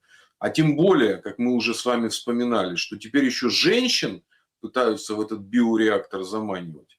Это вообще чревато всем чем угодно. Любым шантажом, любой вербовкой, любым превращением в биодрона. Это уже тоже ни для кого не секрет, как это все работает. Поэтому, Александр, на самом деле, если война перейдет, как вы сказали, в такой вот перестрелку, да, то одновременно с такой дистанционным конфликтом, а оно может надолго, особенно если установится на какой-то границе физической, вроде реки, да, какой-то, или рек, то начнется как раз период вот таких вот очень подлых, таких вот диверсионных действий. Это же как было с межвоенной Украиной западной, которая попала в Польшу. А там нашли приют огромное количество, тогда их называли петлюровцами, да, И они занимались тем, что рейды постоянно проводили на территорию УССР. И в ходе одного из таких рейдов был пойман один из атаманов, настоящий, который пошел тоже на сотрудничество с органами, да, и много тоже кого поздавал. Поэтому, Александр, теперь нужно делать в нынешней ситуации, нужно самоопределиться, с кем ты и где ты. А по поводу, после того, как ты самоопределился, то, в общем-то, можно, в той же России можно найти такие уголки, которые будут похожи на бывшую Украину. Можно в Крым, например, переехать, да, там то, что касается опасности, опасно, смотрите, но общество, оно наименее вообще агрессивное, потому что не испытало. Да, в этом-то и проблема, Семен Сергеевич. Ну вот, чтобы точку поставить, и будем к зрителям переходить, пускай присоединять их к нашему эфиру. В этом-то и проблема, поймите. А, то есть, вы говорите, выбирайте. А между чем и чем? Ну вот, понимаете, и вот как вот человек, вот он смотрит на эту, скажем так, историю, ну, например, на историю с интернетом. Вот смотрите, а, тут Телеграм или Макс, например, выбирайте. И это вот так вот можно представить. И оно, в принципе, понятно, это я немножко утрирую, но смысл тот же. Вы понимаете, о чем я говорю. То есть есть, скажем так, тебе западная, условно, там, Кока-кола, Пепси-кола, да, а есть какой-нибудь Буратино. Да, конечно, рука тянется к модному, крутому вот такому. Есть, вот сейчас мы столкнулись, Макс и Телеграм, отлично. До этого еще был выбор. Ну хорошо, Евросоюз или таможенный союз? Понимаете? Ну, как, конечно, выбирали туда. Вот приходит Пашинян к Путину, да, и он тоже, в принципе, ему говорит об этом. Ну, вот по большому счету. И Путин его слушает. Путин ему тоже там, да, набрасывает. Пашинян отвечает. Но этот разговор, это, в принципе, многие страны, наверное, постсоветские узнали себя в этом разговоре, когда предлагается вот это вот. Так а что вы предлагаете? Вы Пашиняна защитили ОДКБ? А он так и говорит, защитили? Ну нет, не среагировало. Казахстан защитили, нас не защитили. То есть от Азербайджана, да, от потери территории, поэтому мы все признали, например. Да, то есть это же тоже Ну почему какая-то от травма. потери территории? Ну, Александр, вот вы сейчас же, ну, это же легкая манипуляция. Ну, почему потери В территории? смысле? Армения никогда не признавала Карабах. Ну, никогда. Ереван никогда не признавал Карабах. Это была непризнанная республика. Ну, понимаете, в чем парадокс? То есть, ну, давайте посмотрим на два процесса. Но есть второй процесс. Это куда переезжает армянское общество из самой Армении. Ну, оно переезжает в основном в Сочи, вот, ну, чтобы и недалеко было. Краснодарский край вообще, тут как бы внутри Краснодара есть отдельный город Армянодар. Вот, я сейчас как раз из Краснодара подключаюсь к вам, вот, погружаюсь, изучаю город, да, вот, ну, мощнейший и массово переезжают. То есть люди ногами голосуют. Какая-то часть более богатая действительно переезжает в США, в первую очередь в Лос-Анджелес, кто-то там во Францию, но большинство просто текает из Армении, которая уже обезлюдила, если так говорить. Да, ну, соответственно, это стратегия и есть. Стратегия евроинтеграции Украины точно такая же была. Сначала выдавить максимально, так сказать, неудобное население для того, чтобы провести ту самую евроинтеграцию. Понимаете, с Крымом и Донбассом евроинтеграция электорально не получалась. Ведь смотрите, что было. Они устроят, это как в этом самом в фильме Ширли Мырли. Я паркет покладу, да, а потом Козюльский придет и его то самое. Помните эту разговор, да, когда искали алмаз у мамы Кроликова? Вот тут то же самое. Понимаете? То есть только произойдет какая-то, так сказать, революция, как первый Майдан, а потом чисто электорально, потому что Юго-Востока больше, вот, все отыграется. Помните реванш Януковича? Вот, он же на этом был основан. И поэтому нужно было вытолкать сначала ненужные регионы, то есть ненужное население, сделать их врагами. Пашинян делает то же самое. Для чего он сейчас в тюрьме, так сказать, гноит этого, ну, Карапетяна, да, ну, олигарха местного, и вообще начал охоту на людей с двойным гражданством, ну, имеется в виду России и Армении. Для чего это надо? Ну, для того, чтобы оставить только свою базу, узкую, электоральную. То Ну, есть, не когда переизбраться останется хочет, да, его да. там, конечно, он хочет избраться. Другой вопрос, я не понимаю, о чем вообще говорить с этими персонажами. То есть я не понимаю, для чего у нас продолжается с ними коммуникация. Вот. С ними, ну, то есть в этом смысле Иран ведет себя более последовательно и более честно, да, и вещи надо называть своими именами.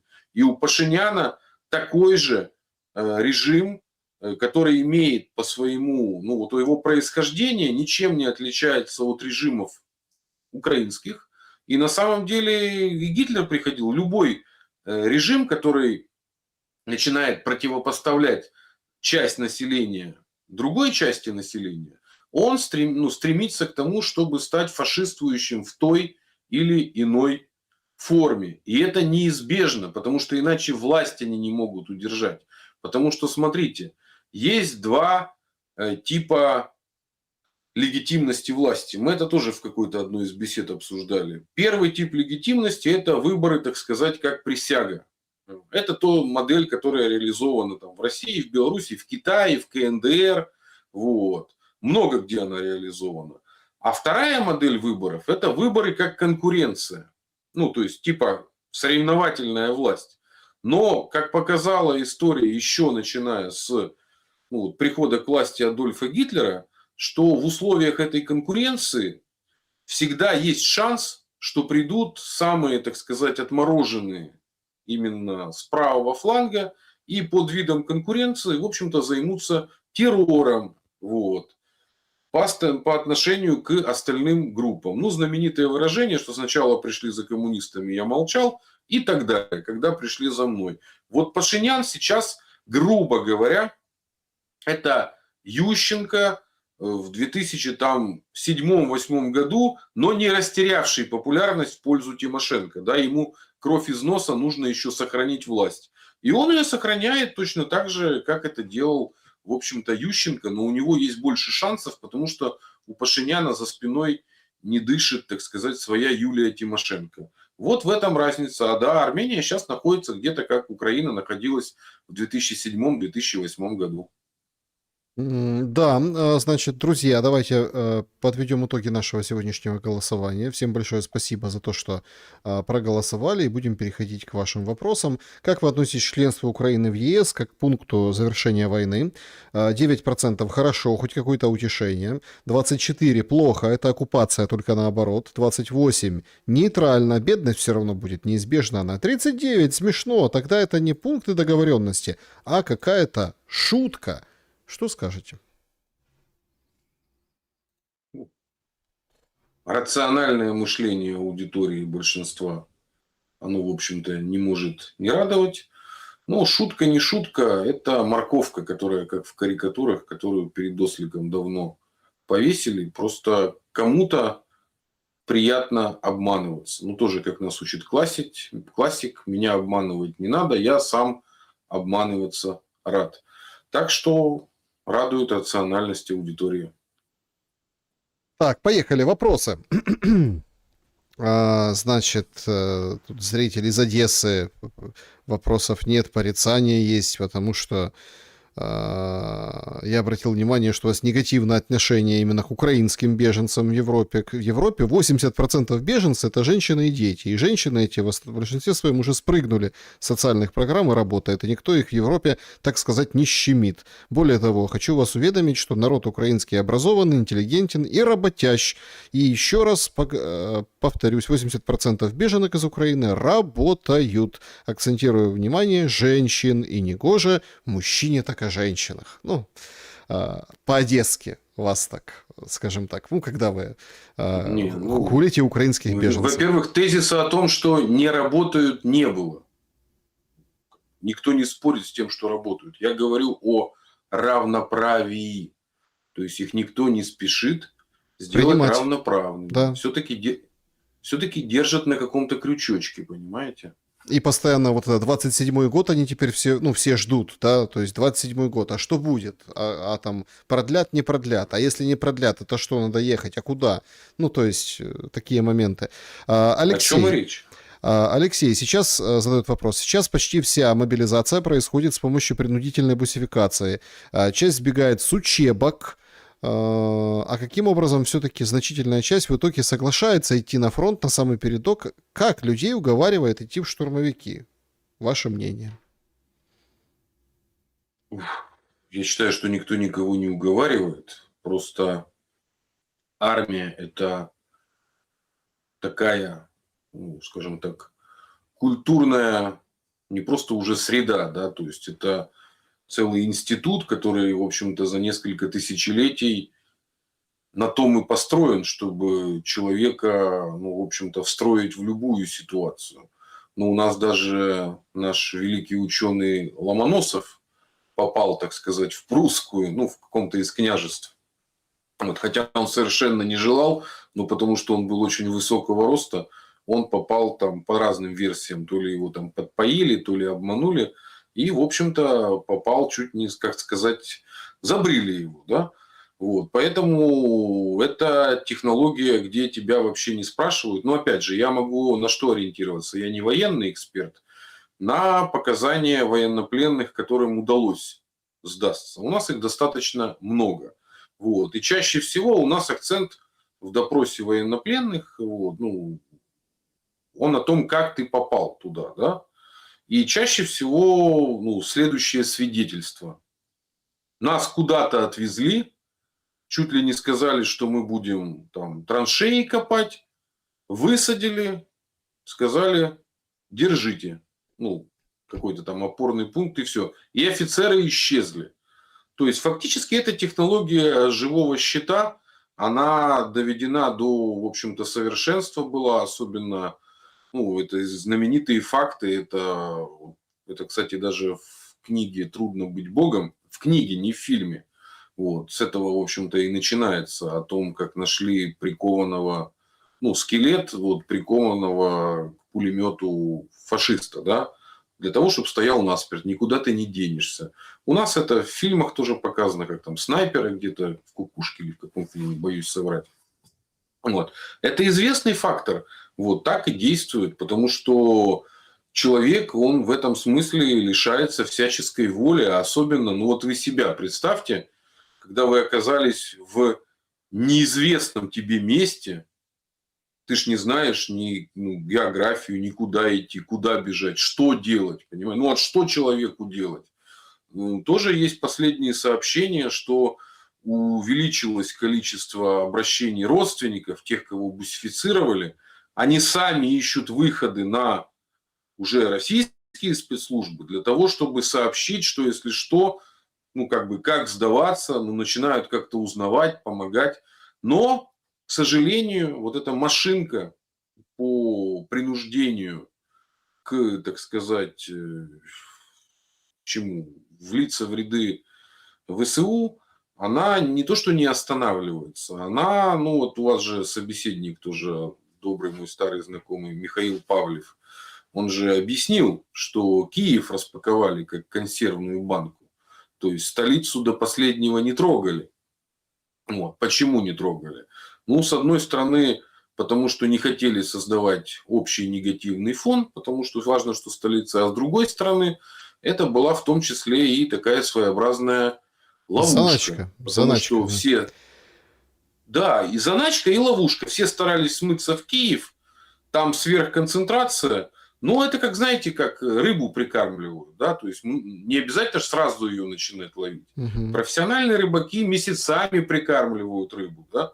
Ну, вот это было такое вот прикармливание. Поэтому, и вот для меня, я подчеркиваю, самый страшный звонок – это пропагандистская кампания по поводу мобилизации женщин. Это меня просто вот, ну, не то чтобы пугает, это ну, это же то, что вот называют пробить дно, да, ну, вот такое сетевое выражение. Вот каждый раз, когда дно пробивается, у него есть какой-то, ну, вот пороговый, так сказать, момент, да, через который нужно, ну, перейти. И вот я считаю, что мы находимся вот как раз на этапе вот нового пробития, так сказать, этого кровожадного дна. Александра задает вопрос. Когда наступит время стабилизации и западный бизнес начнет стремиться к возвращению в Россию, возможно ли, что одним из условий этого возвращения станет выдача определенных персон из Запада? Ну, таких как Дудь, например. Ну, мне кажется, не надо смешивать эти два процесса, то есть экспансия западного капитала, которая с интересом всегда рассматривала российский рынок и в первую очередь возможность, то, что называются там добычи и минимальной переработки и транспортировки, ну, потому что на том же Северном потоке ну, зарабатывали же не только, это же был заработок не только России, там было огромное количество партнеров из той же Германии, и в частности, я вот тоже напомню, что первый польский олигарх Кульчик у него такая смешная была фамилия. Вот. Он тоже на газу состоялся. Поэтому, конечно же, у западного капитала, особенно ну, вот такого промышленного в большей степени, у него есть огромные интересы вернуться не только в Россию, но и в ту же и Беларусь и так далее. Но свято место пусто не бывает, и чем дольше будет этот конфликт, тем больше ниш будут занимать производители, ну, скажем так, из Юго-Восточной Азии. Как это происходит, давайте посмотрим на примере автопрома. Это очень хорошо было видно в России. Как Москва буквально за 2 года пересела на китайские автомобили. Вот. У нас даже появился там Москвич-3, да, ну, видно, что, конечно, адаптированный китаец, но интересно, едешь там, смотришь сзади, Москвич-3. И, конечно же, это Москвич очень условный, но тем не менее. И с моей точки зрения, вот, лучший приход капитала из Юго-Восточной Азии, в первую очередь из Китая. Мне бы еще хотелось, чтобы побольше было бы вьетнамского капитала. Вот, тоже интереснейшая, в общем-то, страна Юго-Восточной Азии, потому что, по всей видимости, центр развития не просто 21 века, а может быть вообще всего третьего тысячелетия, как во втором тысячелетии он сместился в Западную Европу, ну вот как еще как повелось со времен Римской империи, потом эта экспансия продолжилась. Да? Сейчас, судя по всему, центр смещается в Юго-Восточную Азию. Поэтому, если говорить про стратегические интересы, то надо бы, чтобы в России на китайской границе где-нибудь возник снова, ну как бы новый Санкт-Петербург. Он же для чего возникал на Балтике? Для того, чтобы черпать технологии, для того, чтобы отправлять учиться, так сказать. Ну, Петр Первый же с чего начинал? Что он детей дворянских учиться, причем практическим вещам, то есть осваивать науку и технологии, и в первую очередь производство. Вот сейчас бы по-хорошему нам бы развивать города Дальнего Востока, Сибири, особенно вот пограничные наши, Хабаровск, Владивосток. А мы вместо этого воюем на, так сказать, территории уже уходящего экономического развития, потому что Европа уже теряет это все. Но это процесс не сегодняшний, не вчерашний. Когда Шпенгер написал «Закат Европы»? Достаточно давно. В 20 веке удавалось этот закат сдерживать за счет 2 мировых войн. Но мы видим, что из этих мировых войн Китай вышел цельным. Вот. Юго-Восточная Азия внутри себя воевать не спешит. Обратите внимание. Южная Корея не спешит вестись на такие же американские, так сказать, манипуляции и воевать с Северной Кореей. И Северная Корея не спешит нападать на Южную. Ну, шарики с мусором, одни с мусором, да, вторые пропагандистские, отправляют, и ничего не происходит, понимаете? Да вообще как-то И никто не даже спешит воевать. там, Вообще никто не спешит ну вот воевать. посмотрите на Юго-Восточную Азию. Никто не спешит воевать. Даже И Пакистан с поэтому в Афганистаном интересах России особо, знаете, и Индия не и спешат, да. Пакистан, Дураков нет. хотя тоже вроде такие горячие все, и есть что делить. Не-не-не, спасибо, не надо. Мы так постреляли, все там, разрешили, все миром, уладили через посредников. Петр, вопрос. 1. Луна, Вьетнам. 2. Луна, Иран. Совпадение? Ну, на это можно ответить только анекдотом про Штирлица старым. Да? Штирлиц шел и увидел, упала одна сова, потом проходит вторая сова, упала. Совпадение, подумал Штирлиц. Да, да. Ну, вообще такое совпадение интересное. Значит, согласно законодательству США, Оксана пишет, Трамп может проводить военные операции без согласия Конгресса в течение 60 дней. Через 26 дней потребуется одобрение. Как они поступят в этой ситуации? Ну, вы знаете, в ситуации с Трампом, мне кажется, что он уже близок к тому, чтобы перейти черту, которую в свое время, ну, многие переходили. Самый яркий, конечно, пример – это Ну, Гитлер как перешел черту. Ну, кстати, это есть и в их истории. Там вот знаменитый их президент, тоже, так сказать, герой-кавалеристом он был, если не ошибаюсь. Да, это когда началась экспансия. Как была уничтожена республика Семинолов. Это вот прообраз нынешней Кубы в Майами. Вообще без всяких предупреждений. Люди хотели сделать свою отдельную страну. Это вот там была дикая смесь рабов, индейцев и белых, которые не согласны с... Ну, не хотели они жить в США. Им, в принципе, это не хотели свою. Но их просто взяли и уничтожили. Так было присоединено Майами. Да? Потом, как произошла оккупация Филиппин. Вот. Я думаю, что Трамп ориентируется на такого типа американских президентов, которые переходили черту, но перейдя эту черту, они достигали успешного успеха, сделали, так сказать, Америку great. Вот. И им это все сходило, так сказать, с рук. Но эта ставка или пан, или пропал. Тут вопрос, так сказать, как в Да любой ставке, что-то бежать нервничает, надо, красное, бежать надо. черное. Бежать, валить, проваливать Я надо. считаю, что он плохо закончит. Да, Трамп да нормально он закончит закончит. Надо очень просто вовремя плохо. соскакивать, понимаете, с таких вещей. Ну, раз и все. Нет, смотрите. Нет, смотрите, если он остановится в экспансии и выйдет из нее вот в своей такой вот шоу-манере перемога-перемога, вот, то тогда ему сойдет с рук. Но если он втянется еще в несколько конфликтов, я это имею в виду, как он может плохо закончить. Если он втянется еще в несколько конфликтов, то тогда проще сделать его козлом отпущения. Вот. Или вообще грохнуть. Ну, там же была история на митинге, да, когда пуля рядом прошла. К этому ж можно относиться как к чуду, что тебя спасли. А можно относиться как к знаку, что тебя предупредили. Понимаете, это ж уже вопрос, как вы будете к этому относиться. Он, судя по всему, сделал вывод, что это чудо. А Да. я утверждаю, что это знак и предупреждение. Да. Ну, а кто прав, неизвестно. Вопрос Уралову. Ну, помните Януковича, когда венок бил по лицу? Помните? Это же был знак предупреждения. А у Порошенко, когда упал солдат во время инаугурации, это что же был знак? Правильно же? А у Зеленского чуть никаких знаков не было. Ну, надо разобрать, какие у него были знаки. Что у него было? Он же был Голобородько. Тут же, понимаете, с Зеленским-то в чем? Образ, Мне да. кажется, что главные знаки были во время их дебатов. Вот.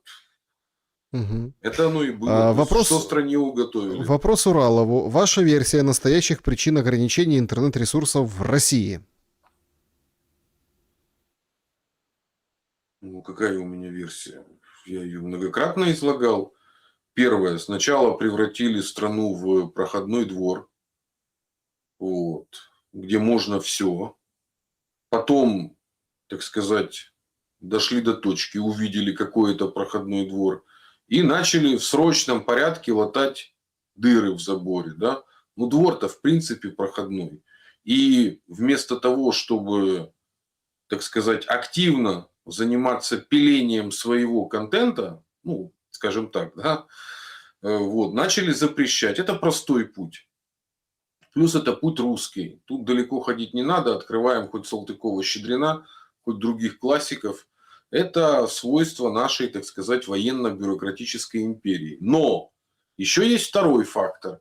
Это, так сказать, специфика коммуникации правящих элит, да, которые в массе своей представляют доцифровую эпоху, скажем так, досетевую. Для них это не очень важно, они там не очень живут. Чем это чревато? Это чревато очень сильным отчуждением общества от государства. И чем сильнее будет отчуждение, тем в условиях кризисов государство может не рассчитывать на мобилизацию со стороны общества. Ничем хорошим такое отчуждение, оно, в общем-то, не грозит, потому что, смотрите, по статистике до 40% взрослого населения России начало пользоваться VPN-ами. Это, подчеркиваю, нам социологи доносят. Да? Причем в массе своей это жители мегаполисов, возникает вопрос, а повышает ли это вообще лояльность, когда у тебя население в это все уходит? Нет, оно повышает только раздражение и нелояльность.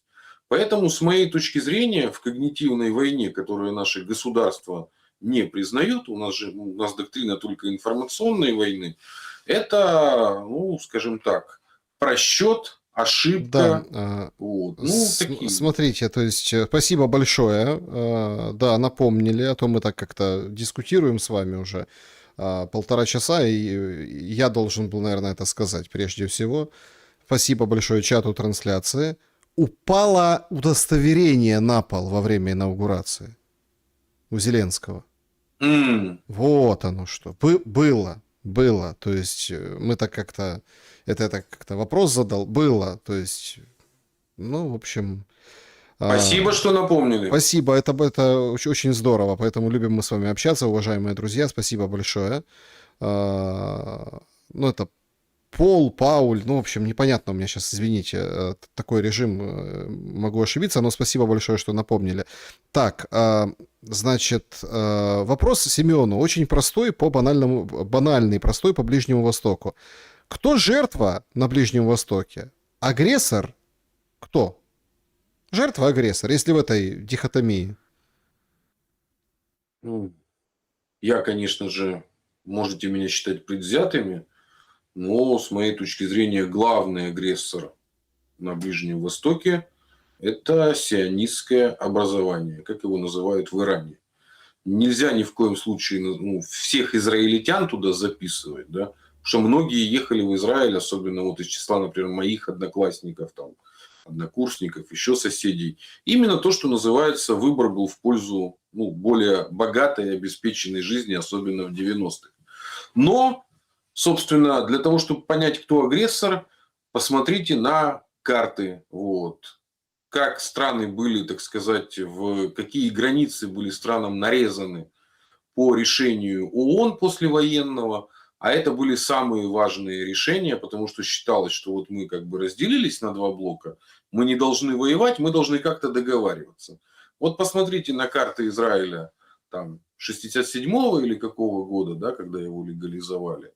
Вот. Посмотрите на карты, так сказать, Палестины подмандатной, британской, то есть что передавали.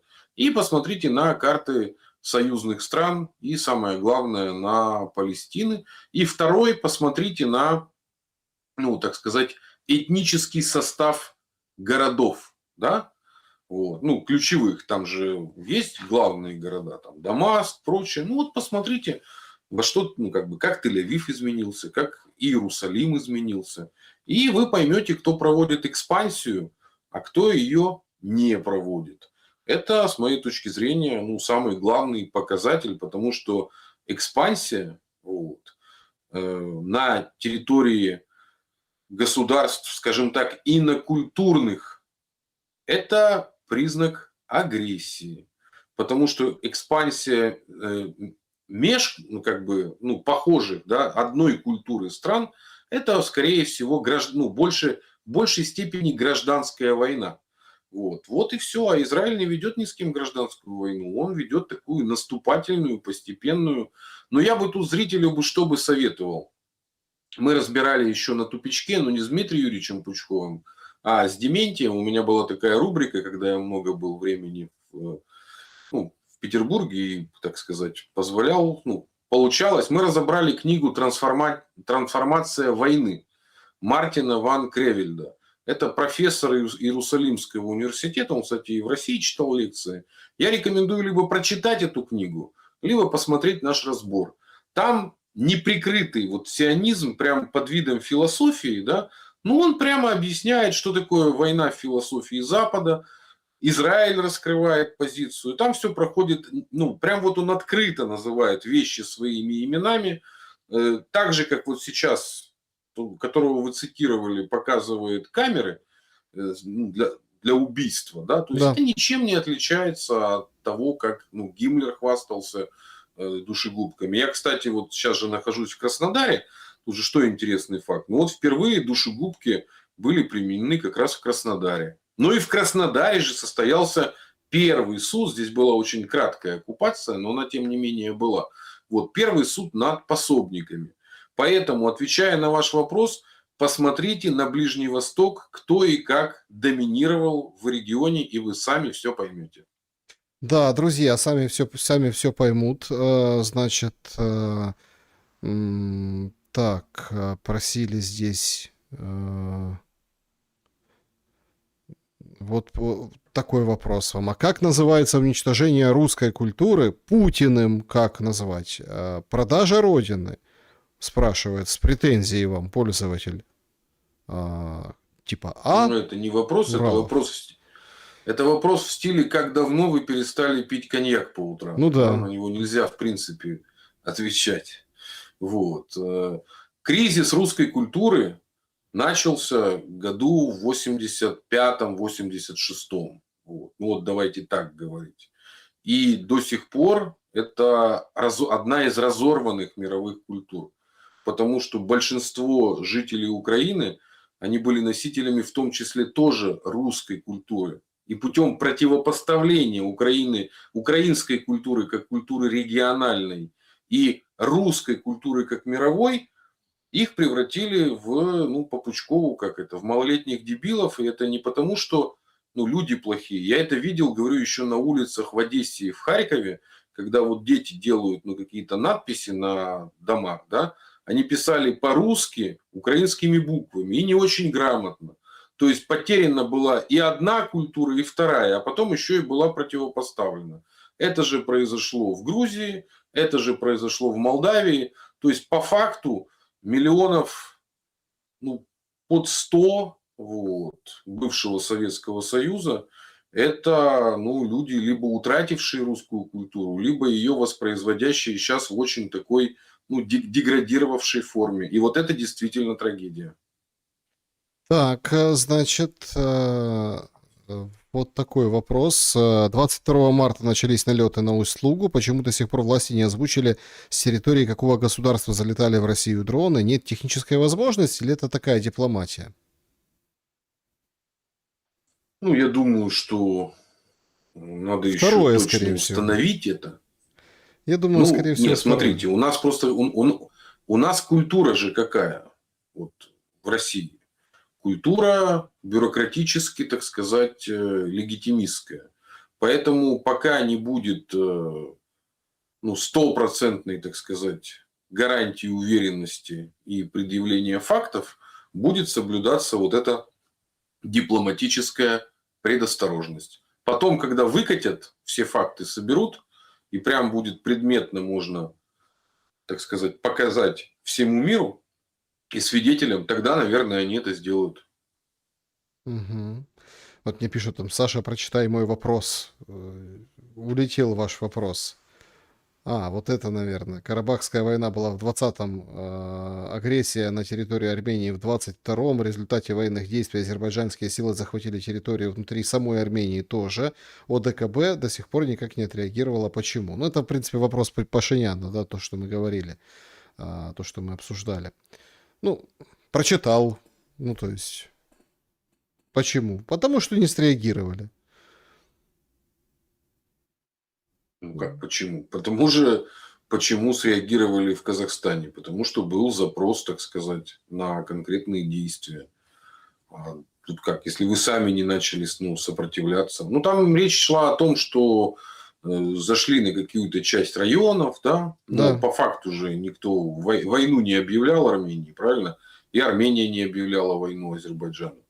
Поэтому это, ну, такая история. Я не знаю, как к ней отнестись, потому что, еще раз хочу подчеркнуть, в Иване ни один из правящих кланов, хотя там при власти были карабахские, тоже нужно, вот все мы забываем об этом, мы на Пашиняне концентрируемся, а там же сначала пришли к власти карабахские, так называемые. После местного, так сказать, Ющенки, Петросяна, вот, там, ну, по очереди карабахские между собой, ну, сменяли, они до сих пор в политике сохраняются. И вот они, выходцы из Карабаха, они были героями как бы войны, понимаете, да, что вот мы победили в этой войне, они заняли высшие власти в Ереване, и они подвешивали всегда этот вопрос. Ну как вот к этому отнестись, понимаете? Ну это же не вчера случилась Карабахская война. Ну вот все эти годы, задолго до Пашиняна, никто не ставил себе этот вопрос. Почему? Потому что этим было выгодно расторговываться. А почему было выгодно расторговываться? Тут еще очень важно.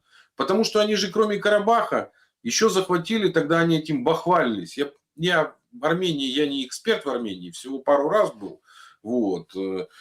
Но это меня поразило. У меня мой хороший товарищ Василий Боков прям много где работал. Сейчас я с Микой Бадаляном много общаюсь. Это вот как раз активист, общественник. Ну, это к чему я говорю, да, что там же кроме Карабаха еще было захвачено несколько районов Азербайджана, где вообще никогда никаких армян не было. Ну, вот реально, то есть, вот, ну, это не спорные территории. И назвали это, значит, зоной безопасности. Понимаете, да? Но это же бред. То есть вы не просто не признаете республику, которую вы считаете там чуть ли не прародиной своей, хотя это тоже вопрос такой, потому что это же были территории разных ханств, то есть никакого ни Азербайджана не было. Это были русско-персидские войны, в ходе которых несколько разных ханств, где было отдельно было, их было 3 или 4 штуки, сейчас боюсь соврать, что, чтобы посмотрите сами. И Давайте, поэтому, понимаете, как так можно? Вот как можно к ним относиться? Ну, вот только так и относиться, как к давайте манипуляторам. еще один вопрос. Значит, слушайте, мне, конечно, очень нравятся вот эти вопросы. Шелест, а чей Крым? Шелест, а чей Донбасс? Слушайте, это же потрясающе. То есть вы видите, как все Я помню, такие вопросы мне под телеканалом, где я работал, вообще всем задавали, вот всех, кто там был. Вот эти нацики, да, с одной стороны, такие все там, потушные. Сейчас задают с другой стороны. Это же что-то потрясающее, ребята. Это же что-то, нечто просто какое-то. Значит... Александр, это никогда мы не будем братьями, потому что мы сестры. Да, один в один. Поверьте мне, упарываются люди одинаково. Гляжусь в тебя как в зеркало, понимаете? Мне так вообще понравилось. Говорит, слушайте, так Донецкая Криворожская республика. И что ты скажешь против Донецкой Криворожской республики? Например, да? Вообще ничего. В плане там... Ничего не скажешь. Нечем крыть, понимаете? А учитывая, что товарищ Артем был ближайшим другом товарища Сталина, так что даже его сын воспитывался в семье Сталина, просто мне повезло в 2003 году взять одно из последних. Как раз он был генералом советской, потом российской армии, как раз много обсуждали, как он рос в семье Сталина. Да, вообще товарищ Артем – это одна из самых вообще недооцененных фигур в истории, почему я называю пост Украины, да, потому что он одновременно и УССР, как вы представляете, отцы к Донецкой Криворожской республике относились бы, во что превратилась УССР. Да. Да они бы сразу бунт подняли бы. Да, потому что они были, в принципе, там дискуссии шли, чтобы не входить в УССР. А их уболтали же на что? Это же известные факты. Очень мало пролетариата в Украинской республике, поэтому давайте ДКР войдет целиком в УССР. Понимаете? Да, значит, давайте завершим на этом вопросе. В сентябре этого года выборы в Думу в России. И депутаты этого созыва уже столько начудили, что только безмозглый будет голосовать за сидящих там десятилетиями. А есть в России новые партии, лидеры мнений, которые могут создать конкуренцию на грядущих выборах? Как вы оцениваете? Ой, это отдельная тема вообще, российская публичная политика и роль парламента. Но в целом, если говорить на уровне схемы, ни в России, ни в Белоруссии, ни в Казахстане, где сформированы похожие модели власти, парламенты не играют роли, сопоставимой с Украиной, Молдавией или Грузией. Политика уже давно ушла из парламента. Уже лет 20-25. Поэтому там, так сказать, административные конфликты чаще всего и какие-то частные конфликты. Поэтому я бы всерьез, прям совсем всерьез за этим не следил.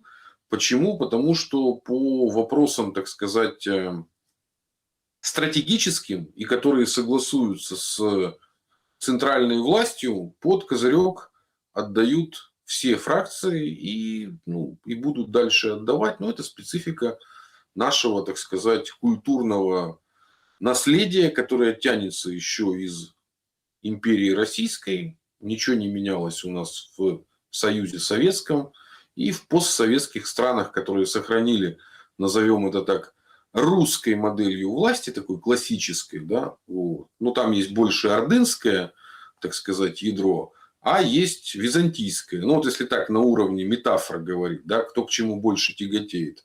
Но там, в принципе, вся власть, она централизована, с сакральной фигурой, так сказать, наверху, принципом единоначалия, и как шутили, ну не шутили, это как это, парламент не место для дискуссии. Да? Это Вот да, родилась такая у было, нас фраза. была Вот такая она и фраза. живет. Семен Уралов был моим собеседником сегодня. Спасибо за время и мысли. Спасибо, до новых встреч. Друзья, берегите себя, всем добра и света, несмотря ни на что.